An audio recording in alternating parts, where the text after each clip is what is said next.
What's going on, everybody? All right, so the former CEO of Daily Wire, Jeremy Boring, made an appearance on the Trigonometry podcast where he levied some pretty heavy accusations against Candace Owens.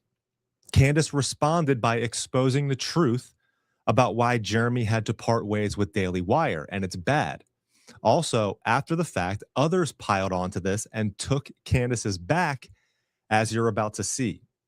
Any hint of relevance that Boring had, that he was clinging to on, is gone. There is, of course, still the echo chamber of Zionist conservatives who will root for him. But that's the old way. And this old way, this elitist and Zionist way of conservative thinking, is finished.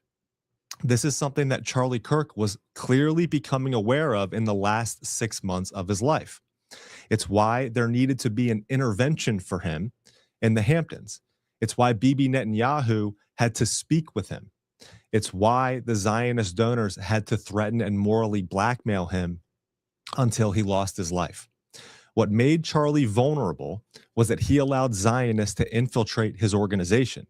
And as soon as he started to notice this shift from the old way of your parents, grandparents, and great-grandparents, this version of post-World War II conservatism, their true colors were exposed. And I don't think that Charlie's death means what the people at the new Turning Point USA 2.0, that's what I'm calling it now, think it means. Leaked video from Mikey McCoy right before AmFest reveals what they believe to be God's plan in all of this, which is an Erica Kirk-led Turning Point USA. I see it differently, and I'm going to take you through that here today. Finally, Joe Rogan, and I was very disappointed to see this, mocked Candace Owens in his interview with Andrew Wilson, who has been very outspoken against Candace for the way that she has been conducting her investigation into the Charlie Kirk assassination. This gave me SNL making fun of Trump vibes. We'll start there. I'm Zach Costello. Changed my mind. Yeah. What did Charlie say? Prove me wrong or something like that? It was something akin to that. My understanding was that essentially TPUSA ripped that idea off from Crowder. Like yeah. And then I think he feels a lot of responsibility for what happened with Kirk, because is he the Mossad? What's that? Is he the Mossad? Yeah, exactly. That's so funny. I don't know. You got Candace's number? We can ask her. Candace is getting she's getting dragged on Twitter today because she's like, I've lived in Connecticut. I've never seen this much ice on trees, and it's 30 degrees out, and everybody's like, yeah, 30 is freezing. Yeah, it's so funny. Ice on trees. Like, do you see all the Miss Cleo memes? Miss Cleo? Oh, it's so funny. Miss Cleo? You don't remember the Miss Cleo? The psychic? Yeah, the psychic. They keep on putting the Miss Cleo memes out for Candace because she's a psychic, you know? That's hilarious. It is funny. I think this lighter just shit the bed. Can I borrow that other one? Thank you. Yeah. It's really funny. Well, Candace has painted herself into a weird corner where everything has to be a wild conspiracy. Like, it has to be Bridget Macron's a man. Oh, yeah. Erica Kirk killed Charlie. It has to, one up the last one, you know? Yeah. It's really funny he came to the same conclusion that I did. So it's like, I've seen those conspiracy channels come up before, and then they come up, and then they crash out. And the reason is because... for her, I think she had the whole she was involved with this, right? She was involved intricately with Kirk. She knew him. Yeah. And so that gave a lot of credibility to a lot of the things that she was saying. But then once you start moving back into Mandela effect stuff and time travel and that, people are like, ah. So there it is. I mean, look, I don't really have much of an issue with Andrew Wilson in general. He takes a lot of shots in the trenches fighting for Orthodox Christian values. People don't like the harsh way or manner that he goes about doing it, just like people don't like the harsh way or manner that Candace is going about the Charlie Kirk investigation. I see the value in both. So that being said, I do not agree with his take as it relates to the Candace Owens investigation into the assassination of Charlie Kirk. Andrew is good friends with Steven Crowder. He and Candace don't get along, so I think that there's some issues there, but I'm not going to get involved in that drama. What I don't like about this clip is the mockery of Candace covers up for what is actually the important meat of what she has contributed to finding the truth about what happened to Charlie Kirk. The investigation into his assassination is one thing, and maybe you disagree with some of the things that she's brought forth. Fine. Shooting shots in an open source investigation inevitably ends up with dead ends. But what has also been uncovered, which someone like Andrew Wilson should appreciate, and I feel like he kind of does because he alludes to it right there. And this is so important. This, I believe, to be aligned with God's plan as it relates to Charlie Kirk and his legacy. I've been talking about this. Candace exposed the way that Charlie was being treated by Jewish and Christian Zionists in the final part of his life. The death of Charlie Kirk has sparked a historically important religious debate. Charlie told Candace that she would be his David. The Goliath being fought is Christian Zionism, which has infiltrated the nooks and crannies of American media and government since the end of World War II, which marked a break in Orthodox. And when I say Orthodox, I mean original, traditional. Orthodox American belief is that of the founders. That's the same with Christianity. A conservative Christian would be an Orthodox Christian working to conserve the founding truths. It is only thanks to Candace Owens, who had the courage to counter the Zionist hijack of Charlie's legacy, who pretended like his shifting views away from this evangelical Zionist Christianity towards a more conservative and Orthodox Christianity never happened. It's only because of Candace and her courage that the public knows any of this. And she certainly has suffered the backlash for doing so. Candace revealed also that Erica Kirk verifiably lied and used Andrew Colvett to cover her tracks, releasing the words from the surgeon or the doctor that Charlie had a miraculous neck that stopped the bullet. Remember, the explanation was that Charlie, even in death, saved the lives of those behind him because his bones were so strong and it didn't allow an exit wound. Now that Erica is a social media star, that is definitely how she talks. But even more, Candace revealed that Erica was right by Charlie's side at this Hamptons intervention. Listen to this, and then I'll explain why this is so important. Also now confirmed that she was at the Hamptons retreat, the now infamous Hamptons retreat. She was present when Bibi Netanyahu called. And that bothers me because I was out here catching a lot of heat for telling the truth. Now, we have two different versions of that story. Andrew Colvett said that Bibi offered to fund Turning Point to the next level. I have since confirmed what Andrew Colvett said with two people that are not related to Andrew Colvett at all. Erica, despite being at that dinner and confirming that she was there, does not remember that part. She says that there was not an offer that was made and that Bibi was calling about the letter that Charlie wrote him back in May. Andrew confirmed to me that Charlie described that summit as like an intervention was being staged over Israel. So I find that to be interesting. Again, with everything that we now know, my assumption was she didn't wade into things, didn't wade into the water, and didn't say anything about the debate that was happening because she was so overwhelmed and kind of catching her breath as the new CEO and chairman. I think now I have a different perspective on that. I'm not sure why she did not come out and say, if she was capable of doing calls and sitting down and doing meetings, come out and say, like, yes, this Hampton summit did happen. Yes, Bibi did call, and try to work through with Andrew why they have different memories of whether or not he called to fund things to the next level.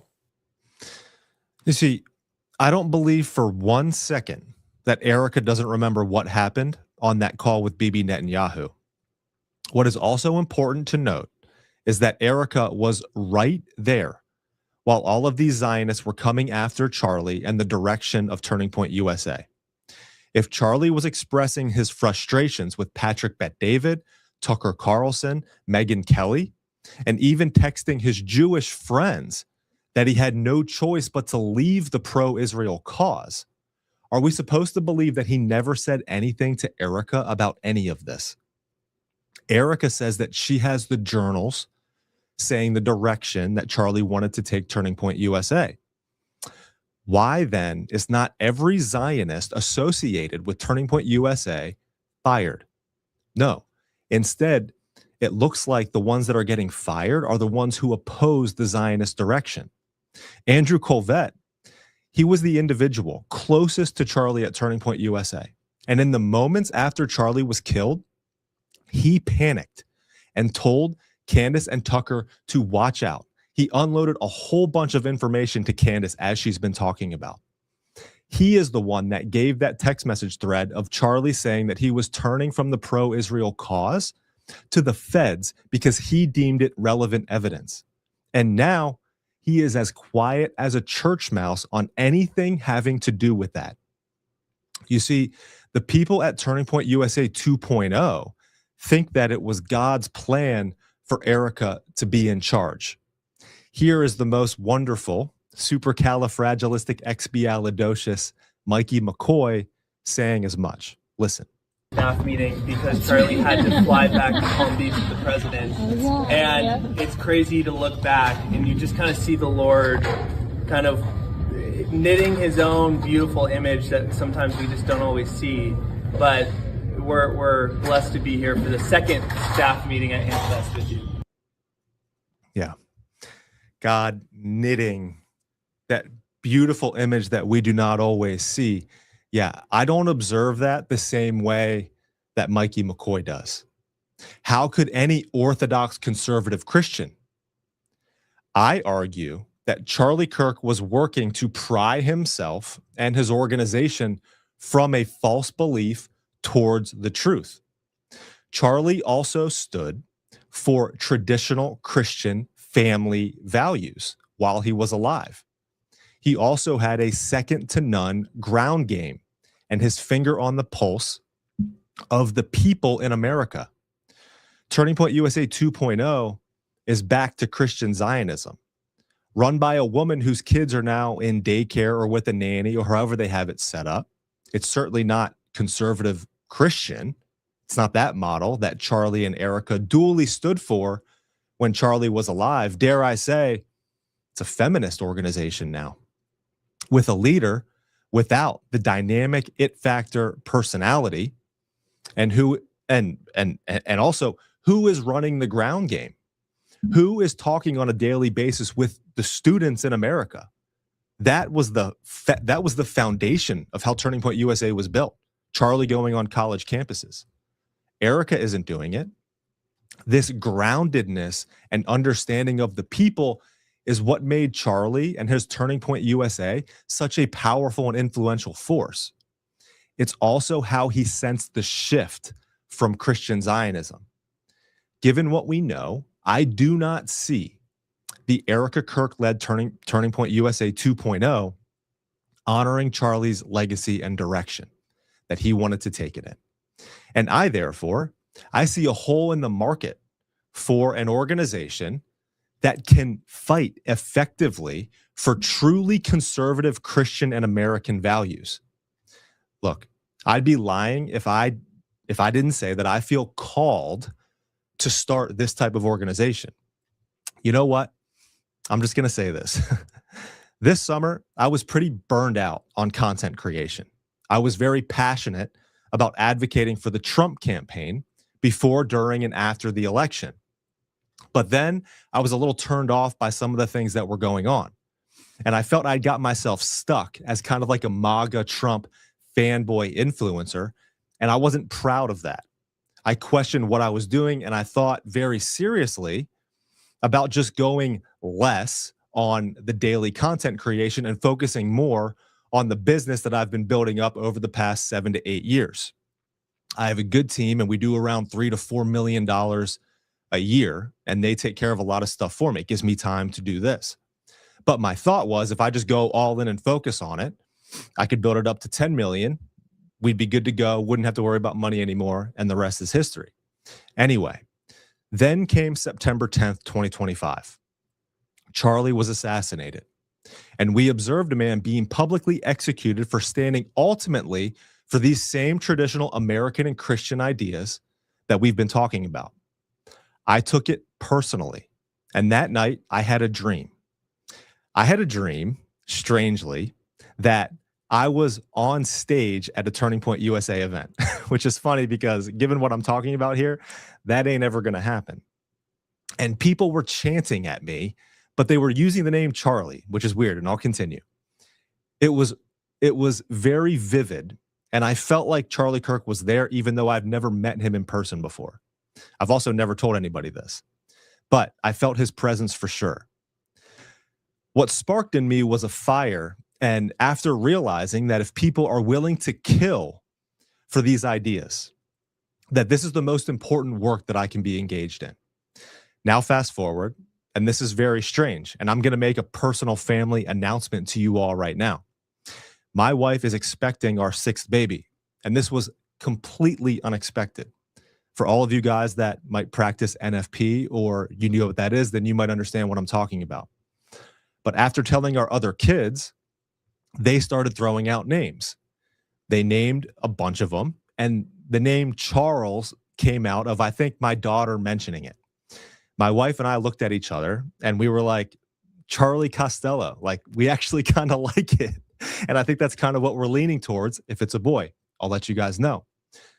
But my wife went to her sonogram appointment, and this is where things get a little even weirder. The due date is projected to be right around September 10th. Now, am I saying that I'm claiming to be the second coming of Charlie Kirk? Absolutely not. What I am saying is that Charlie had an impact on me because I believe that he was a Christian who died for his faith and the truth. And since he died, I feel called to engage in the fight that he started to the best of my ability. I know that he did the same to many other men. I can't shake his memory. It's hard for me to do so. And for some reason, it has had a profound effect on me, and it's clarified my own vision for my work. I've started businesses before. I run a successful one now. I've built this channel from literally 0 followers and no prior media experience or contacts. Like, I don't know anybody in this industry. But I want you guys to know I am in serious talks and really considering if organizing a nonprofit whose mission is to defend Christian rights in America by identifying and fighting anti-Christianism and to educate and promote Orthodox Christian and American values is the right thing for me to do. Since mentioning this the other day, I've been encouraged by the flood of support in the comments, and many of you guys have reached out via email to ask how they can donate. There's nothing to donate to yet. I'll keep you guys all updated, but there will be a way for you to join me in this fight. In fact, I'll need all of your guys' help for sure. All Christians throughout history have had a specific fight to uphold the faith.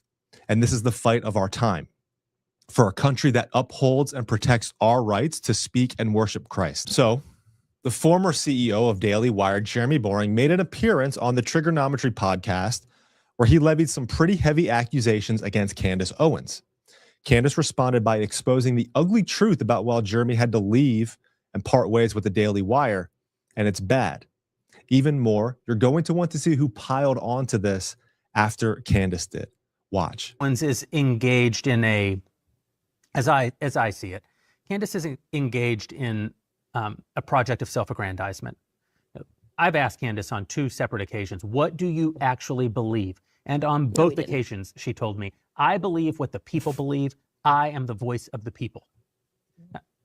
Never mind that that's a completely amoral statement. Never mind that I don't know who the people are in this conversation. Never mind that the people, whoever they are, can obviously be wrong. Candace is actually saying something somewhat profound. She's saying, I will say whatever gets the most reward. She may not even know that that's what she's saying, but she's articulating audience capture as a virtue. This is incredible for so many reasons. So the first and foremost, that is obviously made up. It's such an obviously made up conversation. Who just comes in and goes, what do you believe? Zero context. And then someone just replies and says, I believe whatever the people believe. Like, believe regarding what?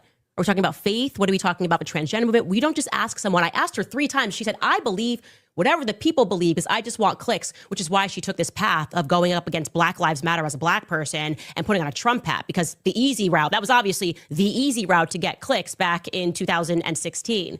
It's completely ridiculous. But to pretend that I am into myself, I have to just shout this out because there are Daily Wire employees. You don't understand what we lived through, you guys, and they need to hear this. And they're just somewhere they're passing away listening to Jeremy Boring talk about somebody who likes attention. Jeremy Boring is the CEO who woke up every day. Like, I'm his biggest regret. So many more regrets that I could toss out of him. I'm going to try a few. Like, getting up every day, going into the office and getting your hair and your makeup done to play the role of a CEO. Making talent, people who had shows, wait outside while you close the room, had people wash your hair, do your makeup, and style you. Hundreds of thousands of dollars on a clothing rack so you could go sit in the office and take phone calls like a CEO. That probably actually was the honest Jeremy. He's always been an aspiring actor. That's who he wants to be. He wants to be on a stage, and he literally builds stages every time he speaks at the Daily Wire. Jeremy Boring is a person that is so obsessed with himself and thinks about nobody else that he put the company into debt. What happened? What's the true story? What happened to the Daily Wire?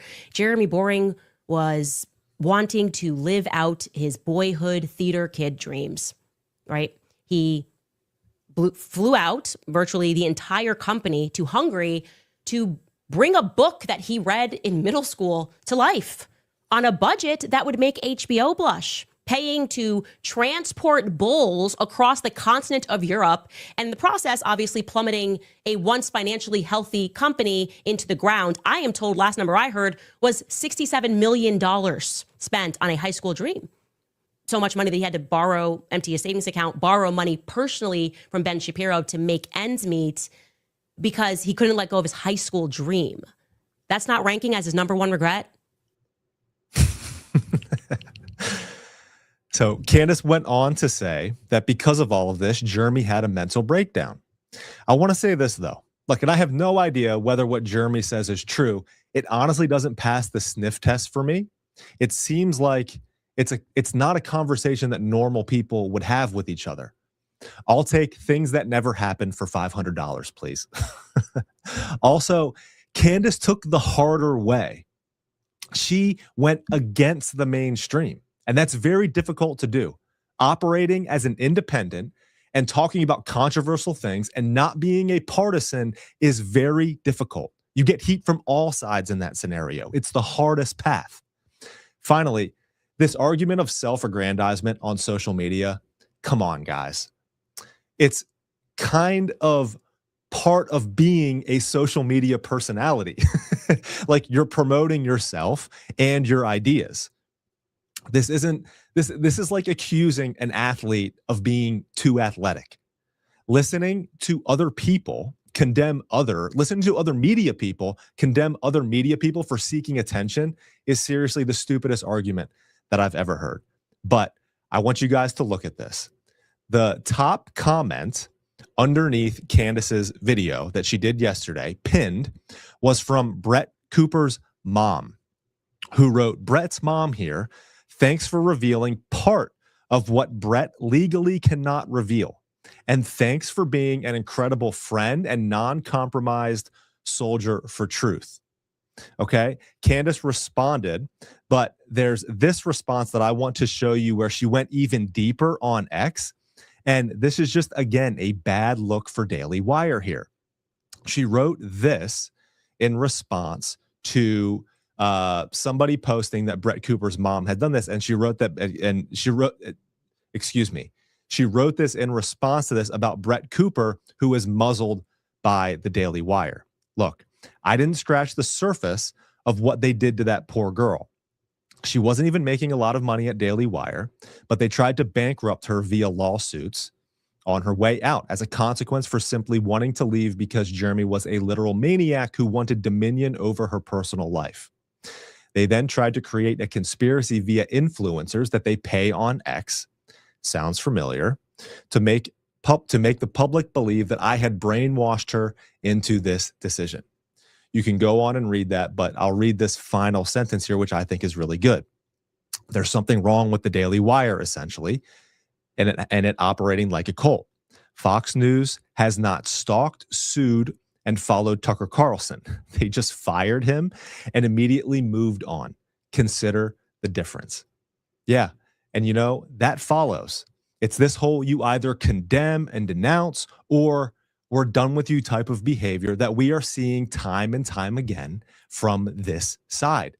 It's the same behavior that Charlie Kirk was getting so frustrated with regarding Tucker Carlson at Turning Point USA events. Megyn Kelly is also getting the same heat right now. Okay. All right.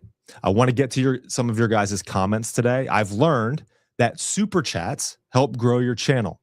Many of you have reached out and asked me how you can support what I'm doing. I think super chats are probably the best way to do that right now. Also, like the video. YouTube really likes that. It's good for the algorithm. It helps it spread. Otherwise, they just shut down channels that don't spread or aren't growing. And let's go. So leave a comment. Also, leave a comment on the videos. Share your thoughts. Go off. All right.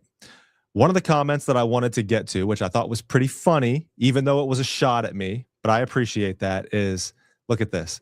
So you're going to start and run a nationwide, even worldwide political organization, but you can't get your voice to sync with the pick and light your face, which I feel like that's not really fair. I feel like my lighting's not bad, but yes, I have had some technical difficulties with my camera. I admit that. Look, as a business owner, you hire people that can do things really, really well. So Greg Moore, I appreciate your kind criticism and your feedback. I'll take it in and get better because of it. Let's go to the next one. A lot of you guys are showing me a lot of support here. Charles Costello, you guys like that name. I really appreciate that. Name the baby Charlie. Jeremy is the boring. That's pretty good. Let's see here. A lot of encouragement to start that organization. I really appreciate that, guys. Like I said, it's really been on my heart and on my mind. And I think that it's something that I very realistically need to do, feel called to do. Yeah, I saw that here. So let's see. Let's bring this up. So again, thank you for the support right there. I appreciate that. Mentioning the super chats. Again, if you guys leave me a super chat, here's my promise to you. I'll get to it. All right. It's a good way to support the channel. It's a good way to help it grow.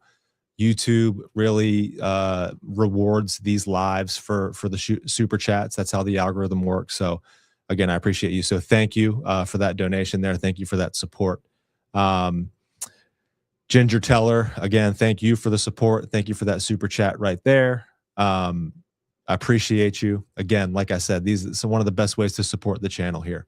And then make sure, again, you guys hit that subscribe button and make sure you're getting the notifications, hit that notification bell to make sure that you are notified whenever I go live or whenever I publish a video. Sometimes, depending on the topic, depending on if it's too controversial, YouTube, they don't always cooperate with showing the stuff, with showing the videos. So anyway, again, yeah, I see some super chats coming in here. Really appreciate it, guys. Always be true. Thank you for that. Catholic men taking their mission seriously of being fruitful. Coleman's family, I assume that's Baron Coleman, has 8 kids.